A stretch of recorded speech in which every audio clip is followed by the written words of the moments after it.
You ever get woken up by a phone call so early, so bizarre, you spend the next hour just wondering if you're dreaming or if maybe the world's decided to mess with you for sport? Yeah, that's how this all started for me. Pitch dark, 4:13 a.m. The numbers on my old bedside clock looking radioactive green and the landline in the kitchen screaming for attention. Out here in the hills, cell signal drifts in and out with the weather. So I keep the old landline for emergencies, the kind where a neighbor calls about a cow stuck in the fence, not the kind where a whole chorus of cackling voices wishes you a delightful day and hangs up. Real mature, right? Didn't take me long to figure out who it was. The same folks from the HOA, bored over in Cypress Glade, a little kingdom of 50 identical houses stuck on what used to be an old dairy next to my land. I'd told them nicely at first that the dirt lane running through my barley field was not a shortcut to the highway, but they treated that lane like it was built just for their convenience, no matter how many signs I put up, how many ruts I had to fix after their SUVs carved mud canyons in spring. After that little 4 a.m. wake-up call, I was wide awake, adrenaline drowning out any chance of sleep, so I started documenting, writing everything down, printing out security cam stills, tossing them into a folder labeled evidence. Just in case the game's escalated, which they always do, with people who think they're special because their house comes with a rules committee. Out here, being stubborn isn't just a personality trait, it's how you survive. Now, the head of the HOA, Wally, yeah, like the robot, but shinier and much less likable, always had those mirrored shades on, as if the sun never set on his little empire. Then there's Loretta, their enforcer. She lives just 2 doors down, and she measures grass height like it's an Olympic sport. She's got zero patience for waiting at a stoplight, so she and a bunch of copycat neighbors started using my grandfather's old tractor lane as their secret shortcut. I remember the first time I caught Loretta crawling along the lane, her smile blinding. "Oh, I thought this was a public road." "No, ma'am, it's not." 2 days later, she's back with a convoy. That's when I started stapling up no trespassing signs like a man possessed and even sent a certified letter to the HOA. Figured that'd do it, you know what I mean? Yeah, no. Couldn't sleep after that prank call, so I checked my camera footage. There's Loretta's plates, clear as day, sneaking along my lane at 4:05 a.m., then crawling back home. That's coordination, you gotta admit. I saved the footage, took it straight to the sheriff. Deputy given good guy, always polite, watched the tape and just shook his head. "We can find them, but you might need a judge," he says. "Civil court's slower, but at least a judge can slap them with contempt if they keep pushing." Fine. Drastic times, right? I ordered a big steel gate, set the post 3 feet deep. Myself welded on a crossbar and put a monster lock on it. While the concrete cured, I parked my flatbed right across the lane, just daring them to try me. And sure enough, Loretta showed up honking like it was her own driveway, yelling, "It's illegal to block a county road." "Good thing this ain't a county road," I shot back, pointing at my bright red sign. Of course, Wally leaves me a voicemail dripping with fake concern about emergency vehicle access and whether maybe we could chat. Yeah, let's chat with lawyers. I filed for an injunction, brought every bit of proof I had to the courthouse, and kept adding to the pile every week. And wouldn't you know it, the next Monday the prank calls started again. This time I just let the answering machine take it. Harassment, plain and simple. Loretta kicked it up a notch, too. She'd park right against the new gate during rush hour, blocking me from using my own lane. I'd have to unhitch the hay trailer, inch around her, reattach everything on the other side, diesel, the cattle dog barking the whole time. More videos, more photos, all neatly labeled. Then things got weirder. Sheriff's cruiser rolls up one morning. Someone called in a report about my malnourished cattle. I almost laughed, my herd's plump as parade floats. But the deputy had to check, and when I guessed who called, he just shrugged. Harassment, false report, trespass. My folder was growing thicker than a phone book. Right about then, the county starts talking about widening the main road near the subdivision, and suddenly, Cypress Glades fighting the plan tooth and nail, Wally hosting little rallies, Loretta passing out petitions, rumors flying. Here's the twist: if the county couldn't get the right-of-way, they'd reroute traffic right through Cypress Glades' own park.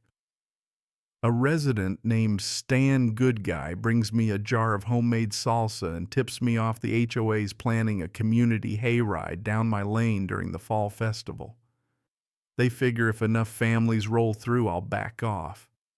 I laughed so hard I almost dropped the salsa. Let them try, I said, but deep down I worried. Kids on my property without permission. If someone gets hurt, I'm liable no matter how many signs I put up. That's when I called my lawyer Raj. Grew up on an almond farm, doesn't blink at trouble. He drafted a cease and desist. We filed an intent to sue and personally served every board member. Loretta tore hers up in front of the process server, real dramatic. The very next morning, I found tire tracks in my barley. Someone veered off the lane in the night, snapped irrigation lines, cut the lock on the new gate. Security footage. Of course, it's Loretta, headlights off, nose deep in mud. That was it. Sent everything to Raj and the sheriff. Loretta got arrested at her manicure appointment, right hand in cuffs, left hand still wet. Word spread fast. Small towns don't keep secrets. Some neighbors thought I was the villain, others cheered. Judge hit Loretta with a restraining order, 50 yards minimum from my land.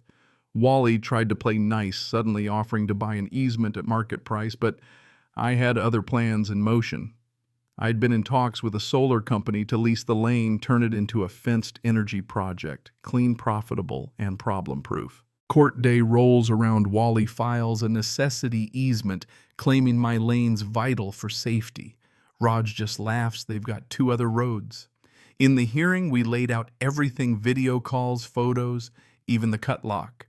The judge took one look at their claim, raised an eyebrow high enough to signal air traffic, and dropped the hammer request, denied injunction, granted $38,000 in damages for me. Any violation, $5,000 fine per occurrence, she said, glaring right at them. I finally breathed easy for the first time in months. Of course, paper restraining orders can't stop determined busybodies. Loretta disappeared. Wally started limping around in a neck brace like he was auditioning for a soap opera. But I knew it wasn't over. That's when Violet showed up, engineer for SunForge Energy, wanting to lease my south lane for a community solar array. Smart, tough, all business. Within a week, we had a deal.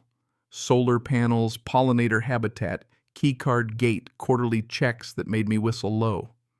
The timing was perfect.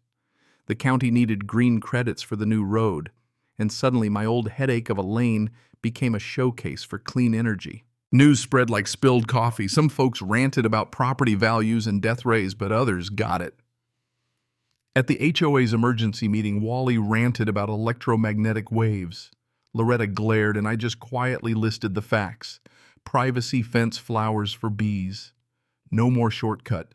The county loved it. When a local hardware store owner stood up and vouched for SunForge, the last doubts fizzled. The county approved the road, the solar array, and the HOA's grip started slipping. Panels went up, the lane became locked down. No more commuter traffic. Sure, the gossip went wild. Graffiti showed up on the new fence, neon orange farmer trader, but we scrubbed it off and put up motion lights. Security tightened, and honestly, the place started to heal. Except for one last act, one dawn, smoke curled up from the edge of the solar field. Someone tried to burn the panels. Security footage caught Loretta's car. The law caught her in hours. This time the charges stuck: felony arson, no bail, mugshot in the paper. With their leadership gone, Cypress Glades residents had enough. Wally and his crew got voted out, replaced by a librarian named Aaron, who showed up on my porch with peach tea and apologies. We signed a strict agreement. My lane opens for true emergencies, only controlled by the sheriff, and in return the HOA paid for an even smarter gate and wildflowers all along the fence. Wally tried to slip away from lawsuits by filing bankruptcy, blaming bad maps, but the email trail nailed him. He lost his house, moved to Florida, maybe to start fresh or just annoy a new set of neighbors. Loretta got community service planting trees fitting, if you ask me. So the land's peaceful now. Solar panels hum at sunrise. Frogs chill on the lily pads, and the old landline stays quiet. If it ever rings at 4:13 a.m. again, I'll let the machine take it. Diesel and I earned our rest. My farm stood its ground, grew a forest of clean energy, and taught a few folks that some borders you just don't cross, no matter how entitled you feel. But hey, do you think I was too harsh, or did the HOA get what was coming? Where's the line between standing up for your land and being the neighborhood villain? Let me know below, because out here everyone's got an opinion, and I'd sure like to hear yours.